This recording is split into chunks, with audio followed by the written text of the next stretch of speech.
According to legend, Buddha once gave a speech in Jetavana and exclaimed, "Wake up. Time is of the essence." He left an hour later with a group of his closest followers, including Shariputra and the ever-questing Ananda. Still gathered around, trying to catch a glimpse of the wise man, were a big number of individuals. Buddha waited for the crowd to thin out, so he could pass through the gates by stopping nearby in a peaceful area. A woman saw him just then and started fleeing. "I'm a dancer, and I was due to perform at the estate of the wealthiest merchant in the city, Tathagata," she added, bowing. "I had completely forgotten about it, but you know everything.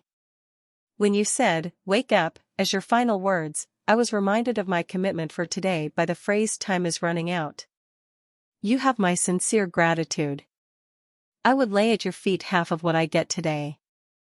Buddha blessed her with a grin. Only a few steps had been taken when a man approached Buddha and grabbed his feet. He was asked by Buddha to stand. "I must reveal my truth to you, Shasta, since I know you never judge anyone." According to legend, Buddha once gave a speech in Jetavana and exclaimed, "Wake up. Time is of the essence."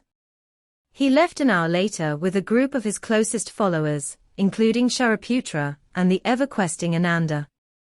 Still gathered around, trying to catch a glimpse of the wise man, were a big number of individuals. Buddha waited for the crowd to thin out, so he could pass through the gates by stopping nearby in a peaceful area.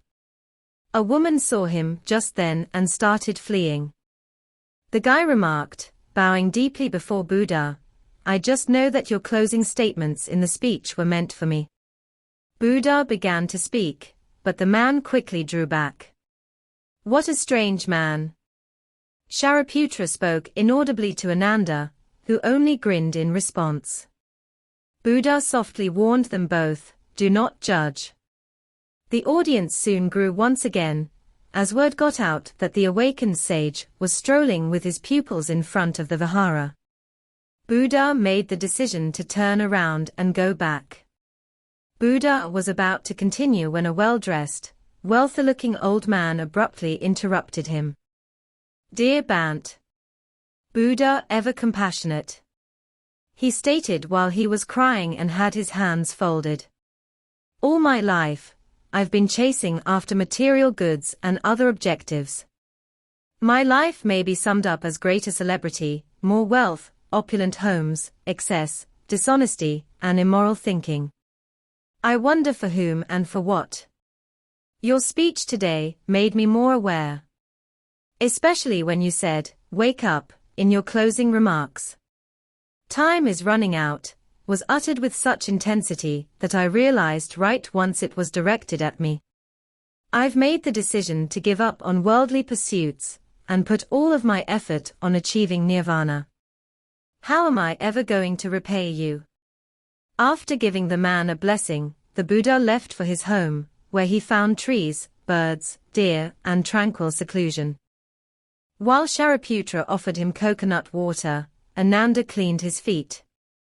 While Nanda and Upali filled buckets with water to spray on the thatched walls of his resting cottage to make it cool, Anuruddha and Subhuti started fanning him. The Buddha drew them nearer, saying, "Pay attention, my spiritual sons." The Tathagata said the same thing to the whole congregation, yet it meant different things to different people. Each person gave it their own interpretation based on their understanding, convenience, and situation.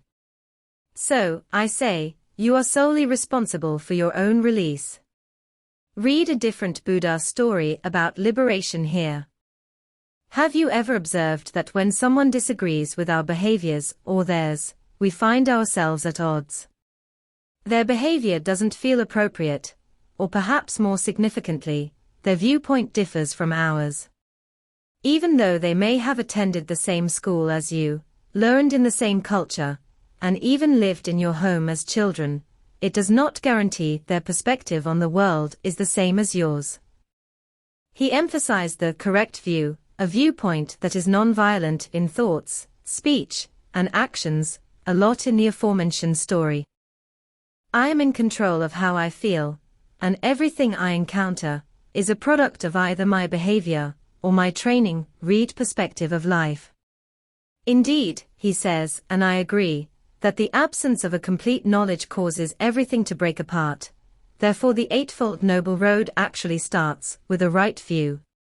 In a nutshell, proper view includes the following.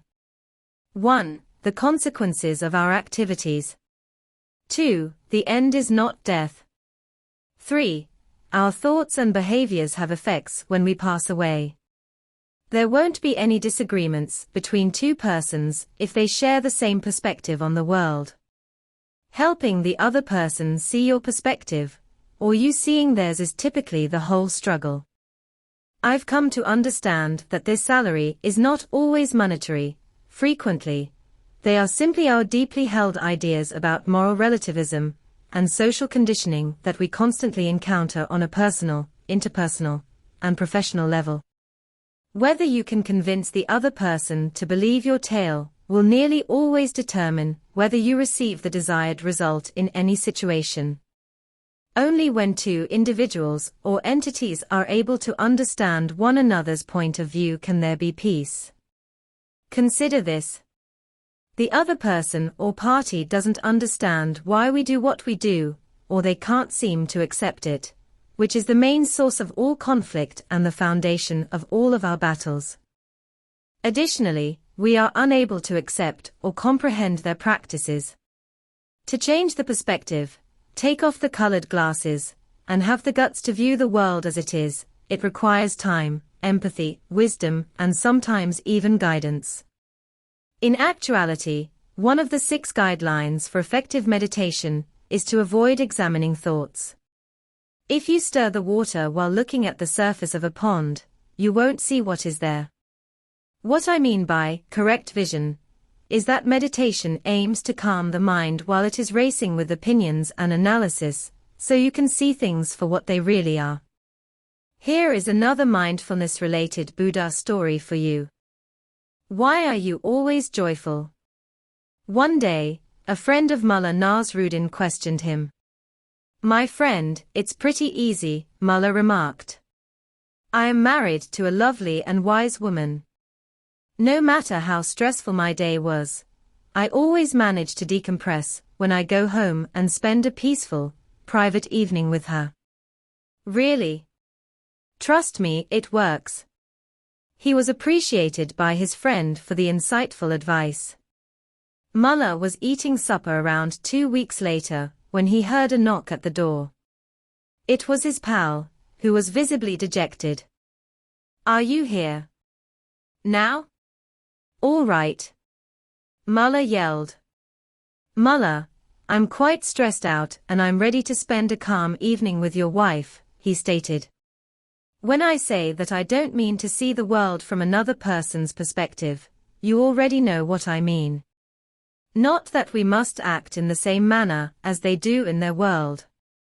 Often, it just means that we open up a wide variety of choices in order to prevent stagnation and regression.